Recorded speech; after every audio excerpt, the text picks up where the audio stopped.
Hello friends. इस video में हम अर्नेस्ट हेमिंग्वे की लिखी गई novel a farewell to arms पढ़ेंगे। यह नावल पहली बार 1929 में पब्लिश हुई थी।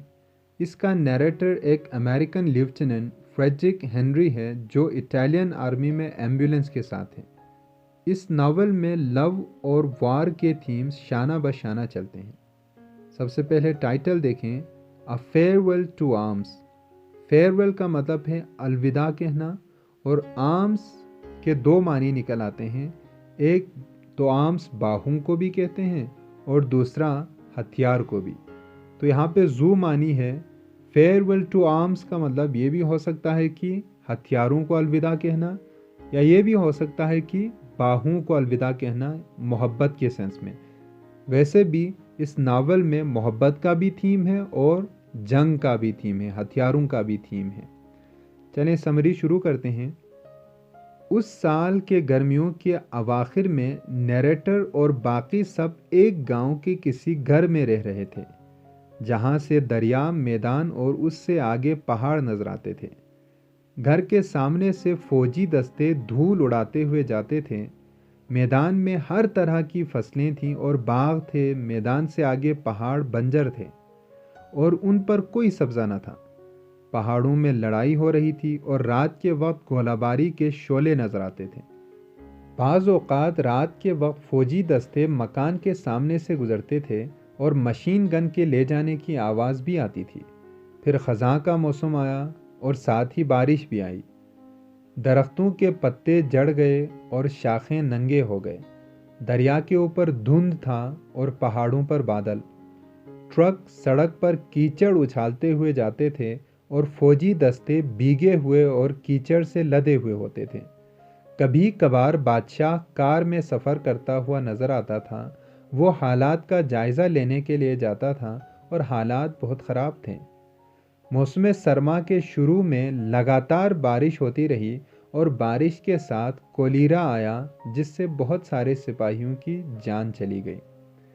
अगले साल काफ़ी फतूहात हासिल हुई। वादी से आगे जो पहाड़ था उस पर कब्ज़ा किया गया और मैदान से आगे प्लेचू पर भी फतूहात हासिल हुई। नैरेटर और बाकी सब ने अगस्त में दरिया पार किया और गोरिजिया में एक मकान में रहने लगे। अब लड़ाई उससे भी आगे वाली पहाड़ों में थी और बमुश्किल 1 मील दूर थी। गोरिजिया बहुत अच्छा था और जिस मकान में नैरेटर रह रहा था वो उम्दा था।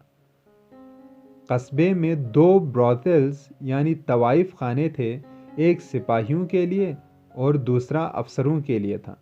कभी कभार बादशाह अपनी मोटर कार में कस्बे से गुजरता था। बादशाह का गर्दन लंबा था और बकरियों की तरह की दाढ़ी थी। मौसम सरमा के आते ही बर्फ भी पड़ने लगी और दरख्तें सफ़ेद हो गए। दरिया से आगे कोई भी पहाड़ फतह नहीं हुआ था। वो सब अगले साल के लिए रह गए थे। एक दिन नैरेटर ऑफिसर के बाउडी हाउस यानी तवाइफ खाने में किसी दोस्त के साथ शराब पीता हुआ रुका। उस वक्त उधर से प्रीस्ट गुजरा और नैरेटर के दोस्त ने उसे अंदर आने का इशारा किया, मगर प्रीस्ट ने इनकार किया और अपने रास्ते हो लिया। उस रात डिनर के टाइम ऑफिसर्स ने उस प्रीस्ट को काफ़ी तंग किया।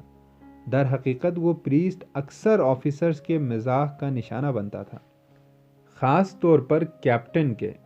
मिसाल के तौर पर कैप्टन कहता था कि प्रीस्ट को लड़कियों के साथ रहना पसंद है और वो उनके साथ काफ़ी वक्त गुजारता है। प्रीस्ट सिर्फ मुस्कराता था और सर हिलाता था। वहाँ एक एथीस्ट यानी बेदीन भी था और कहता था कि वो तमाम लोग जो गौर व फिक्र करते हैं वो बेदीन बन जाते हैं। फिर किसी ने नैरेटर को मशवरा दिया कि वो छुट्टी पर जाए और रोम, नेपल्स, अमाल्टी, पोलेर्नो और कैप्री वगैरह घूम कर आए। प्रीस्ट नैरेटर से कहता है कि वो एब्रूजी भी जाए और कैप्राकोटा में उसके घर वालों से भी मिलाए। नैरेटर छुट्टी से वापस आता है। अब बाहर आ चुकी है। नैरेटर डॉक्टर रिनाल्डी के साथ एक कमरे में रहता है। रिनाल्डी उससे पूछता है कि उसकी छुट्टियां कैसी गुजरी। नैरेटर जवाब देता है कि उसने बहुत अच्छा वक्त गुजारा। रिनाल्डी उससे कहता है कि ब्रॉथल में कुछ नई लड़कियां आई हैं और قصبے میں بھی کچھ خوبصورت انگریز لڑکیاں آئی ہیں اور وہ نیریٹر کا تعارف مس باکلے سے کرائے گا۔ رینالڈی نیریٹر سے کہتا ہے کہ اس کی غیر موجودگی میں کچھ خاص نہیں ہوا سوائے اس کے کہ چند لوگ فروسٹ بائٹ یعنی کہ سرما زدگی، یرقان، گنوریا یعنی سوزاگ، خود ساختہ زخم اور نمونیا کا شکار ہو گئے۔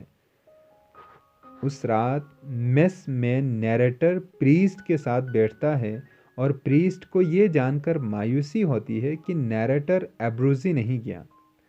در حقیقت نیریٹر نے اپنی ساری چھٹیاں کلب میں جا کر، شراب پی کر، کیفیز میں جا کر اور سیکس کرتے ہوئے گزاری تھی۔ اس نے کسی اور چیز کے بارے میں نہیں سوچا تھا، اس نے کسی اور چیز کی پرواہ ہی نہیں کی تھی۔ اس نے ساری چھٹیاں تقریباً ایک ہی روٹین کے تحت گزاری تھیں۔ کیپٹن معمول کی طرح اس پریسٹ کو تنگ کرنے میں لگ جاتا ہے۔ وہ کہتا ہے کہ پریسٹ لڑکیوں کے بغیر خوش نہیں ہے، اور وہ یہ بھی کہتا ہے کہ پریسٹ یہ چاہتا ہے کہ آسٹریا جنگ جیت جائے۔ پھر پریسٹ مذاق میں لگائے گئے ان الزامات کی تردید کرتا ہے۔ اگلی صبح نیریٹر کی آنکھ گولیوں کی آواز کی وجہ سے کھلتی ہے۔ وہ کپڑے بدلتا ہے اور باہر اپنے فرائض سر انجام دینے کے لیے نکلتا ہے۔ وہ دیکھتا ہے کہ 10 ایمبولینسز یکے بعد دیگرے کھڑے ہیں اور میکینکس ان میں سے ایک کو ریپیئر کر رہے ہیں۔ ہر چیز ٹھیک لگتی ہے۔ نیریٹر کو لگتا ہے کہ اس کے چھٹی پر جانے سے کچھ بھی فرق نہیں پڑا ہے۔ پہلے اسے لگتا تھا کہ اس کا وہاں ہونا ناگزیر ہے، مگر اب اسے لگتا ہے کہ اس کے ہونے یا نہ ہونے سے کوئی فرق نہیں پڑتا۔ اس دن وہ پوسٹ کا بھی چکر لگاتا ہے اور شام کو دیر سے لوٹتا ہے۔ اسے پتہ چلتا ہے کہ جلد ہی ایک اور لڑائی ہونے والی ہے۔ رینالڈی کہتا ہے کہ وہ مس باکلے سے ملنے جا رہا ہے اور نیریٹر کو بھی ساتھ چلنے کی پیشکش کرتا ہے۔ پھر وہ دونوں برٹش ہاسپٹل جاتے ہیں جہاں کیتھرین باکلے کام کرتی تھی۔ رینالڈی نے نیریٹر کو باکلے سے ملایا اور باکلے اس سے مل کر خوش ہوتی ہے۔ باکلے کہتی ہے کہ اس کی ایک اچھے لڑکے سے منگنی ہوئی تھی اور شادی ہونے والی تھی، مگر وہ سوم دریا کے قریب جنگ میں مارا گیا۔ رینالڈی مس فرگوسن سے بات کرنے میں مصروف ہے، جو کہ ایک اور نرس ہے۔ مس باکلے نیریٹر سے پوچھتی ہے کہ جنگ ختم ہوگی یا نہیں۔ نیریٹر کہتا ہے کہ کبھی تو جنگ ختم ہوگی اور مزید زیادہ دیر جنگ نہیں رہے گی۔ نیریٹر آسٹرو اٹالین محاذ کو پکچرسک فرنٹ یعنی خوشنما محاذ کہتا ہے۔ واپسی پر رینالڈی نیریٹر سے کہتا ہے کہ ایک بات تو صاف ہے کہ باکلے اس میں انٹرسٹڈ نہیں ہے، مگر نیریٹر میں انٹرسٹڈ ہے۔ اگلے دن نیریٹر وار فرنٹ پر جاتا ہے۔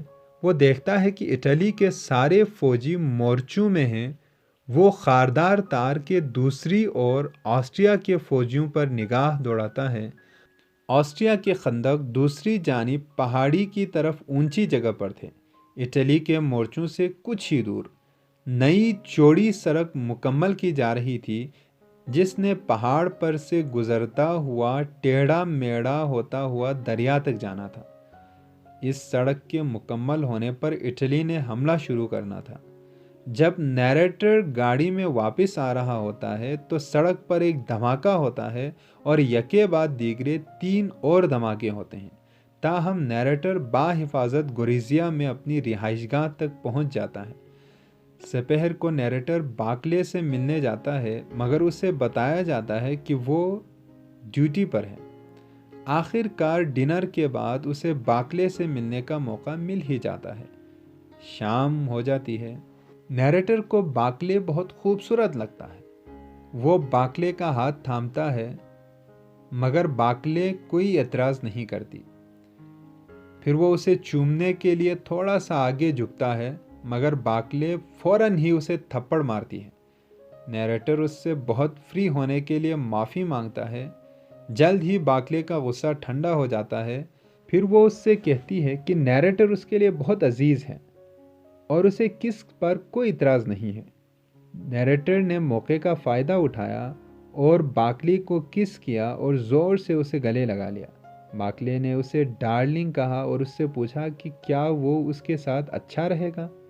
नैरेटर उसके बालों में हाथ फेरता है और उसके कंधे पर थपकी देता है।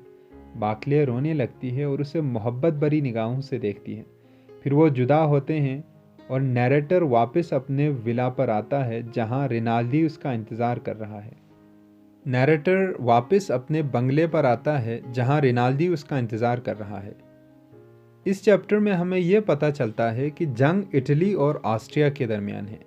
हमारा नैरेटर एक अमेरिकन है जो इटली की फ़ौज में एक एम्बुलेंस यूनिट के साथ काम कर रहा है। मिस बाकले एक अंग्रेज़ है। मिस फर्गूसन एक स्कॉटिश नर्स है। रिनाल्डी एक इटालियन सर्जन है। ताहम अभी तक ये नहीं पता चलता कि नैरेटर का नाम क्या है और उसका रैंक क्या है। जल्द ही हमें ये भी पता चलेगा कि नैरेटर का नाम फ्रेडरिक हेनरी है और वो एक लेफ्टिनेंट है। इसलिए इससे आगे हम अपने नैरेटर को हेनरी कहेंगे और मिस कैथरीन बाकले को सिर्फ कैथरीन कहेंगे। अगले 2 दिन हेनरी अपनी ड्यूटी पर पोस्ट के नज़दीक रहता है। 2 दिन बाद वो वापस कस्बे में आता है और कैथरीन से मिलने के लिए जाता है। वो उसका हाथ पकड़ता है और उसे किस करता है। कैथरीन कहती है कि वो बहुत दिनों बाद आया है। इस पर हेनरी कहता है कि 2 दिन पहले ही तो वो मिले थे। वो हेनरी से पूछती है कि क्या वो उससे मोहब्बत करता है। इस पर हेनरी हाँ में जवाब देता है। कैथरीन उससे कहती है कि वो हेनरी से बहुत मोहब्बत करती है और उसे हेनरी की बहुत याद आई। वो कैथरीन को दोबारा किस करता है और कैथरीन अपनी बात फिर से दोहराती है कि वो उससे बहुत मोहब्बत करती है। हेनरी को लगने लगता है कि कैथरीन पगली है। उसे एहसास होने लगता है कि वो भी एक कैथरीन के करीब आ रहा है, मगर उसने परवाह नहीं की। उसके लिए रोज़ शाम अफसरों के ब्रॉथल में जाने से बेहतर था कि वो कैथरीन के नज़दीक आता। वो जानता था कि वो कैथरीन से मोहब्बत नहीं करता है। ये ऐसे था जैसे कोई ब्रिज का गेम खेल रहा हो जिसमें खिलाड़ी को ये जाहिर करना पड़ता है कि वो पैसे के लिए या किसी और चीज़ के लिए खेल रहा है और कोई नहीं जानता कि वो क्या चीज़ है। मगर हेनरी को इसमें कोई मुज़ायका नज़र नहीं आता।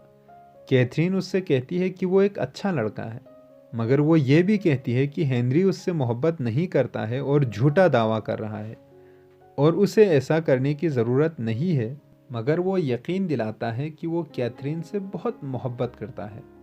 वो कैथरीन का हाथ पकड़ता है और उसे प्यारी कैथरीन कहकर मुखातिब करता है। वो कहती है कि हेनरी एक अच्छा लड़का है, बहुत अच्छा, और वो चाहती है कि हेनरी रोज़ उससे मिलने आया करे।